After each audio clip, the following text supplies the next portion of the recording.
the Shelf. I'm your host, Yvonne Wolf. Today, our special guest is Peter Grable. Peter wrote a book called Nothing in Hell. It's about a World War II soldier's story. Peter, welcome to the program. Well, thanks for having me. Tell us who this World War II soldier was. This World War II soldier was about my great uncle, my Uncle Stanley. Everybody called him Stosh. He fought with the 104th Infantry Division in World War II. So this book is about his travels from the moment he started basic training all the way through the end of the war. When did he arrive, or when did he start? Or he arrived in France in October of 1945, but before that they had trained in the United States for 18 months, which was a pretty long time for them, considering the war was really well, yeah. Exactly. So they didn't know where they were going to go. They thought they were either going to go to Japan, for Pacific. Yeah, the Pacific, or they were going to go to Europe. They really didn't know where they were going to end up. So toward the end of their training, they finally got the call that they were going to leave New York on a ship, and they were going to head directly to France, Cherbourg, France, in October 1945. That's really late into the war. Yeah, exactly. And what was kind of ironic about the whole division, the 104th Infantry Division, they had trained for so long. They trained in the mountains. They trained in the snow. They were pretty, and their specialty was fighting at night. So they were trained to fight at night. Unusual, yeah. So you've got this well-trained organization. You ship off to France, and the first thing they did was they put them on a supply run. And my uncle always looked back at that, going, "Why did they put us on a supply run? You know, we've been trained, combat ready." Yes. Yeah, we've been trained for 18 months of hardcore training." And you want us driving a truck from Cherbourg, France to the front. Mm-hmm. And part of the run that he was on was called the Red Ball Express. One of the reasons they call it the Red Ball Express is because the road was lined with red balls on either side, which alerted anybody around that, hey, wait a minute, this is a military supply convoy. Mm-hmm. You should not be on here. So it kind of got him his first taste to war a little bit, because obviously when they're driving trucks, they were seeing some battle casualties. They were seeing some of the effects of the war around the surroundings. And when he got to the front, obviously he was at the front delivering supplies, and then they'd head back to Cherbourg, France. So that was his first taste of war. Yeah, and they were the first unit to actually land inland right after Normandy. So, which was really interesting. Yes. And they must have traveled through small villages and saw what France was like, right? Oh, yeah. Yeah, in the early 20th century France. Yeah, it was really kind of wild. If you look at a map of the travel the route that they took from France all the way to when they ended up in Germany, it's a big S zigzag all over the place. They were all over the place. But the other distinction that they hold, which is really interesting, is they're the only unit to fight for 195 days consecutively. Oh my goodness. Yeah. Could you imagine that? No. It's over 6 months? Yes, that's constant more than a year. fighting. I mean, more than half a year. Yeah. Yes. So constant fighting and that's the other thing that's pretty impressive about this group, is all these guys fought for that long, which was pretty unheard of. Even back then, it was pretty unheard of. And the stuff that they saw was just unbelievable. Well, tell us a little bit then about what they saw. Now, your uncle received a Purple Heart? Sure. Yeah, he unfortunately, but fortunately he was alive. Yes. He did receive a Purple Heart. There's a whole story in the book that I go through. Part of it, he volunteered for an assignment. And part of the assignment was to go basically spy on the advancing German army. And the best place to do that was an abandoned farmhouse, which was near the forest where they knew that the Germans were coming toward them. But it offered the best vantage point because it was a 2-story farmhouse and they could look out the window. So he volunteered for this quote-unquote, easy mission. It was supposed to be 1 day in, 1 day out. So they didn't pack up a lot of equipment. So he and another fellow volunteered for it. They spent a couple hours just getting to there, making sure that they were discreet by the time they got to this farmhouse. They finally got to the farmhouse, and everything was fine. He said it was actually kind of boring because there wasn't much activity. All of a sudden, they started getting shelled. They started getting bombed. And the way he tells the story is the first shell he heard, you can hear the big whistling sound of the shell. It hit the left-hand side of the building. And he kind of looked at his buddy, and they kind of froze for a second. And all of a sudden, within a few seconds later, another shell takes off, and it hits the right side of the building. Very close. Very close. So my uncle turned to his buddy that he's with, and he says, okay, look, they've already got the left, they've already got the right. They're pretty aiming, much done. yes, Yeah, they're they aiming. dialed in. They know exactly where this house is at. They know somebody's inside this house. So they hurried up. They grabbed everything they had, grabbed their backpacks. They ran out of the building. And unfortunately, the shell did hit the house like my uncle predicted, but all the shrapnel from the went up the side of his back. Oh my gosh. So he was wounded. The interesting thing about my uncle, he was pretty severely wounded until the day he died. He still had shrapnel left in his back. Wow. And when he was older, like in his early 80s or even up until his 90s, there was some talk about trying to remove one of the pieces because it was pretty close to his spine and it was giving him a lot of problems. Right. But they decided to leave it in place because he's, you don't want to mess with that after exactly. been there, what, 60 years? Yeah, but so he was left with the shrapnel wounds, and that's how he received his Purple Heart. And like I said, the interesting thing about it, he had what was considered an easy pass. He could have gone home because he sent them. He was sent to France in a hospital that could actually do more of the surgery for him. So they patched him up. He was there for about a week or so, and he had the option to go home. And he's like, "No, I want to go back to my unit." So they patched him up and they sent him. They sent him back to his unit because he's like, "I'm not leaving my buddies." So that was an interesting thing about the 104th Timberwolves Division is those guys were really close. They were really tight, and like we were talking a little bit before. They had a convention every year. Yes. Tell us about that. Yeah, so every year since the war ended, the 104th Timberwolves Division had a convention somewhere in the United States. It could be St. Louis, it could be Chicago, wherever. Diego, yes. So my aunt and uncle and my grandma and grandpa would always go to this Timberwolves convention to meet all the other guys that he was with. So it was pretty impressive to see that they attended that thing religiously. They never missed one of the conventions. And sadly, as a lot of these guys are getting older, my uncle would have been 100 years old this year. Right. So sadly, a lot of these guys are getting up in age.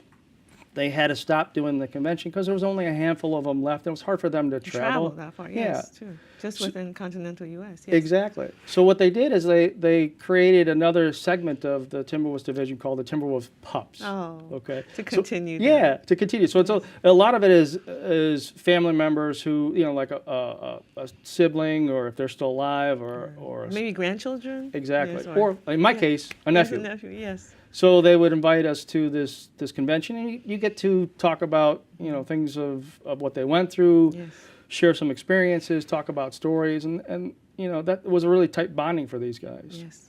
So Peter, in school, children are learning about the Holocaust. What did your uncle experience? Was it a first-hand experience? Yeah, absolutely. Toward the tail end of the war, one of the first-hand experiences he had, since he spoke Polish, they were looking for volunteers to speak Polish to some of the prisoners who were barely alive. Right. He was one of the first people to enter a camp called Nordhausen, which was a labor camp for the V-2 rocket that Hitler was building. So he saw firsthand a lot of the atrocities, somewhere around 5,000 dead people just in this courtyard alone. It's a concentration camp. It's technically they called it a factory. Yeah, technically they called it a labor camp. Labor camp, yes. But in its essence, they were really killing a lot of people. In fact, they had trouble just toward the tail end of the war. The German army had trouble killing all these people and getting rid of them all. So they laid them out in this. So they laid them out in this courtyard, and some of the photos that he actually took himself, right there was about 5,000 people dead in this courtyard, which is one of the things that burned in his head for the longest time. And I can see how important it is in our country's history to remember that. Exactly, and that's one of the things why I wrote the book. My uncle he didn't want to glorify the war. Yes. But he wanted people to remember what happened. He didn't want anybody to forget. Yes. Again, he didn't want to draw out the atrocities that happened. Everybody knows the atrocities that happened. He was a little saddened because as kids were getting older, he'd ask them about, what did you learn about World War II in history? Oh, not much. And there was only a couple pages in a book about it. So he really wanted people to remember that. And the bond between the people.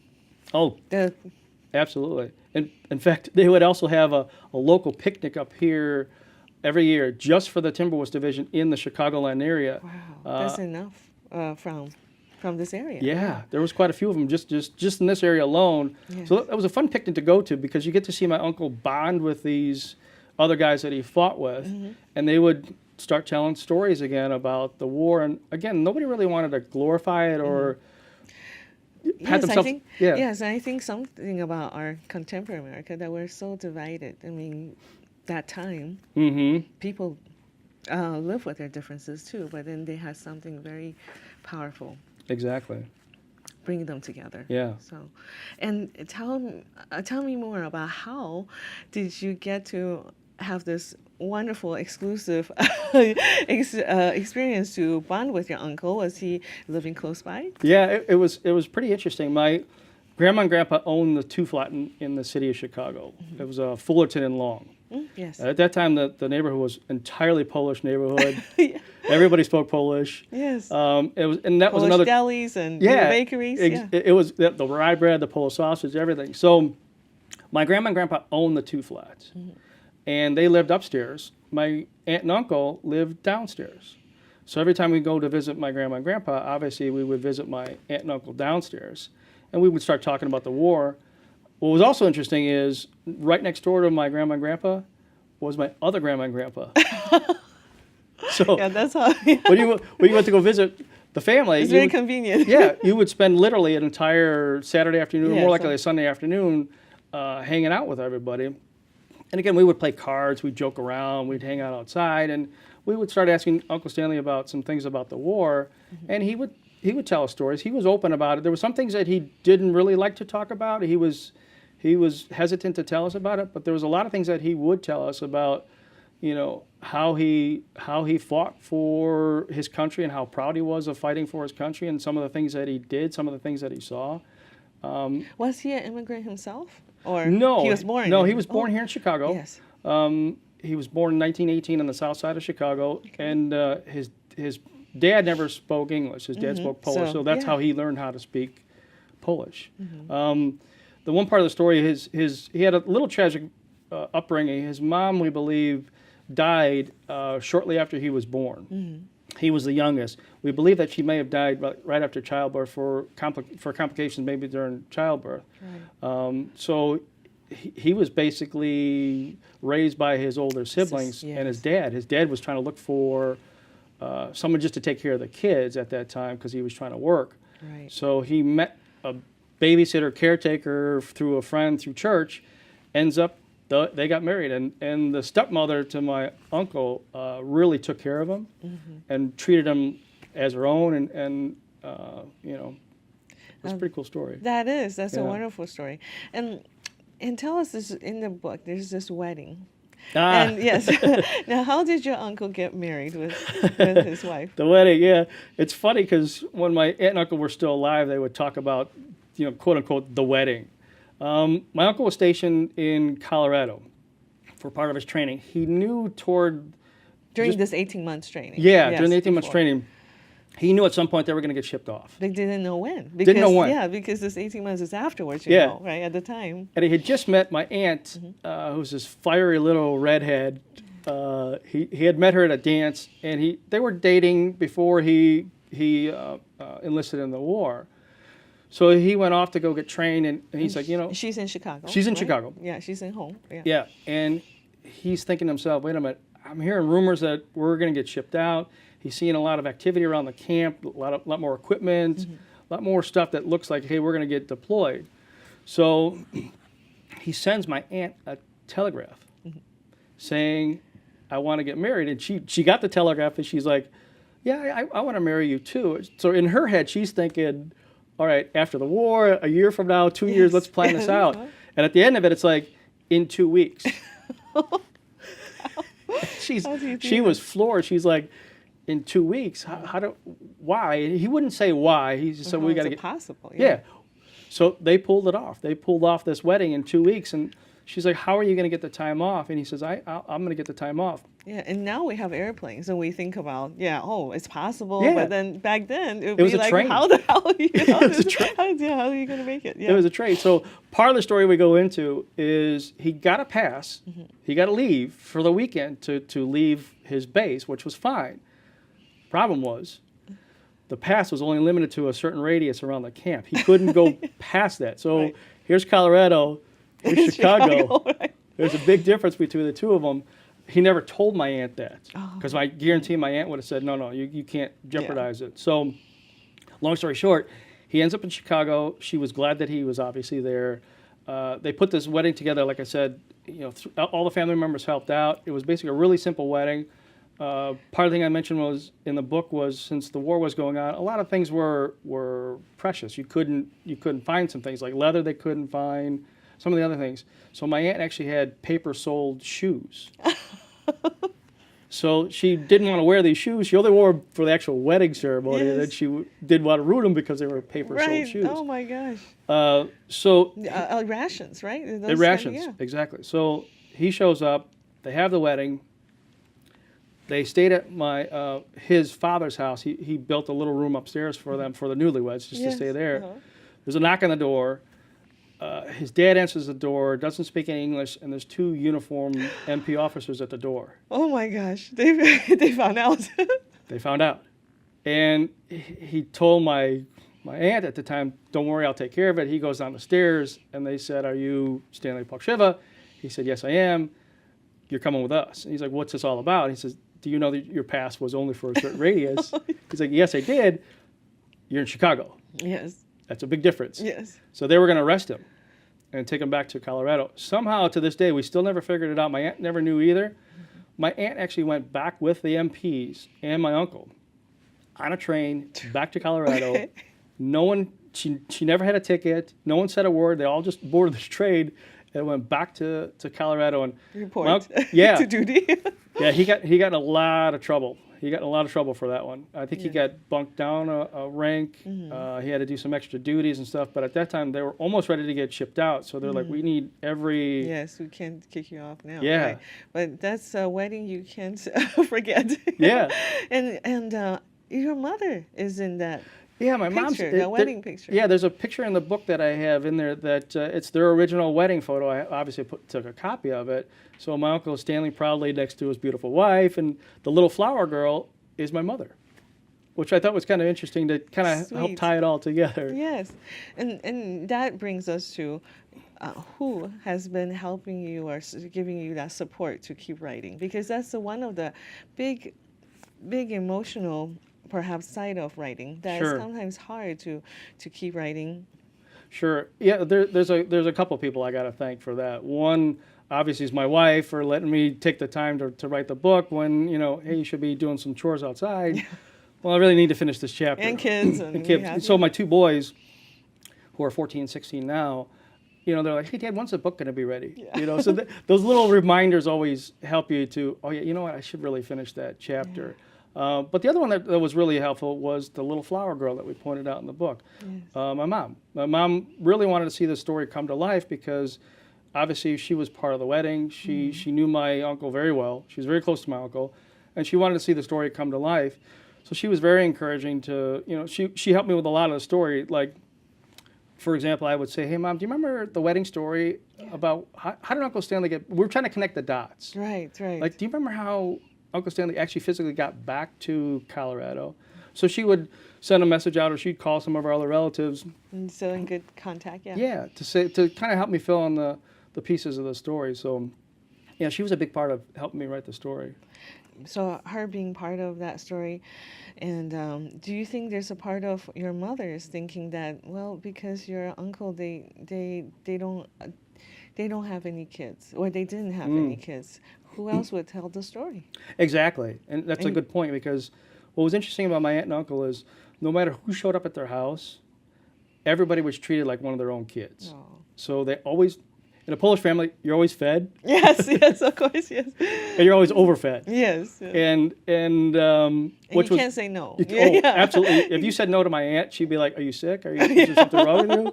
Yeah, you could never say no to my aunt, and you had to. And the food was always awesome. It was always homemade food, or they went to the Polish deli or the bakery and got something fresh that day. So it was always nice.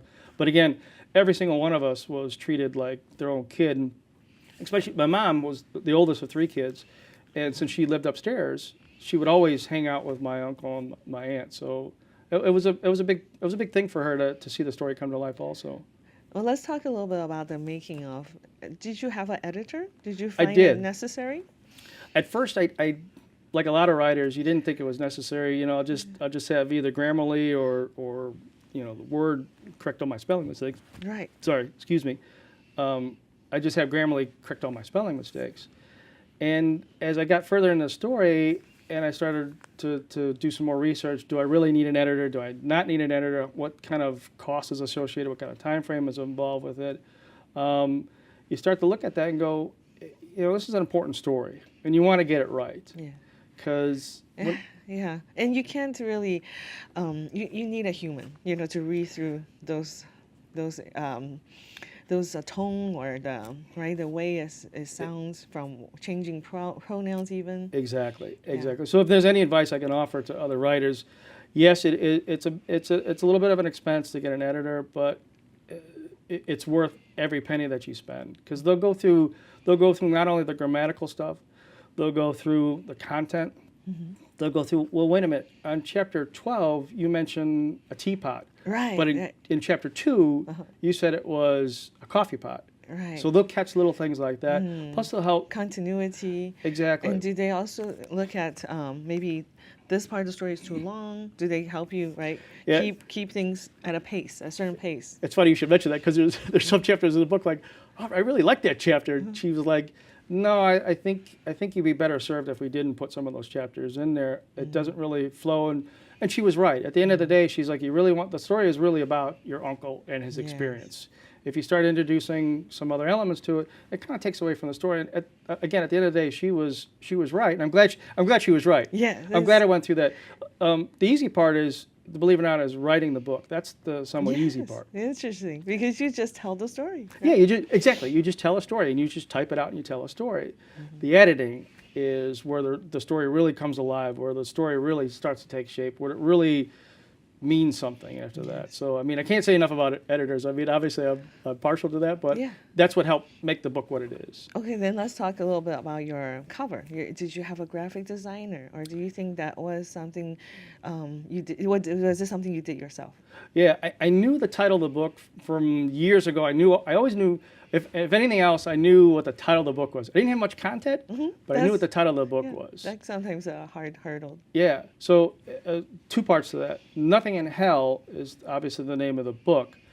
The Timberwolves, the 104 Timberwolves, their motto was, nothing in hell can stop the Timberwolves. Wow, yes. Which is a pretty strong motto Very to have. meaningful. And if you read the story, there really is nothing in hell what they would not have gone through. So I shortened the title and said, Nothing in Hell. Yes. So I knew that part of it. So I wanted to work around that. So there was a graphic artist that I used to work with at a previous employer who I really liked her work. And I asked her, would you help me formulate the cover? And she was more than happy to do it for me. So she started with the basic concept of Nothing in Hell, kind of worked around it. And then I went online, and I went through a source called Fiverr, Fiverr. Okay. It's mostly there's a lot of graphic work on there, like if you need a book cover done, if you need... That's a good resource. Yeah. So it's fairly inexpensive. You have to weed through what graphic designer you think is going to work best with you, things like that. And she was the one who put the finishing touches on it, which that's how come I got the cover today. So. How about your website? Did you start that while you were writing, or you got it all ready to go when the book was launched? It was kind of all at the same time. Yes. It was like, I knew the book was almost finished. Okay, and then you started working And I'm like, well, wait a minute. My two boys are like, well, Dad, you really have to have a website. Exactly. So you had to thank your kids for the... Yeah, and they can actually help you with it, because they'll navigate through that a lot quicker than I can. Yes. So it's absolutely necessary right now. Absolutely. With any book. Absolutely. You have to have a website. If nothing, the key to the website also that I wanted to bring to it was, there's a short video that I put inside of it's some footage from the 104th. My uncle didn't take the footage. It's just some footage I found. Yes. Well, there's some sounds behind it to kind of get you in the mood for what this book is really about. It's really about wartime. And it's very appealing, the website. Yeah, thank you. So I went online. I did a little bit of research. I mean, there's a couple avenues people could take. One is you can, hire somebody that that could design a web page for you. There's other sites online. I happened to choose Wix. I thought the content was pretty straightforward. I thought, it was user friendly, which was key. I'm used to moving pictures around and things like that. I thought it was pretty straightforward. So that's how come I chose that one. Well, Then how did you choose Glenview? It was, yeah, have you been a Glenview resident for a long time? I've been in Glenview for almost 18 years. My wife has a big family. My wife is one of 8 kids, so I have 7 brother-in-laws. It's a big family. It's a big family reunion. So her mom and dad lived in Glenview. Her brother lived in Glenview. Another brother just moved to Glenview. So we're all pretty close in the same area. So plus the school system is awesome. My oldest one goes to New Trier. We belong to OLPH. The community is, you can't say enough about the community. So it's very supportive of absolutely. your work. Well, thank you, Peter. It's been Well, a thank pleasure you. having you. And thank you for watching. Join us next time on Off the Shelf.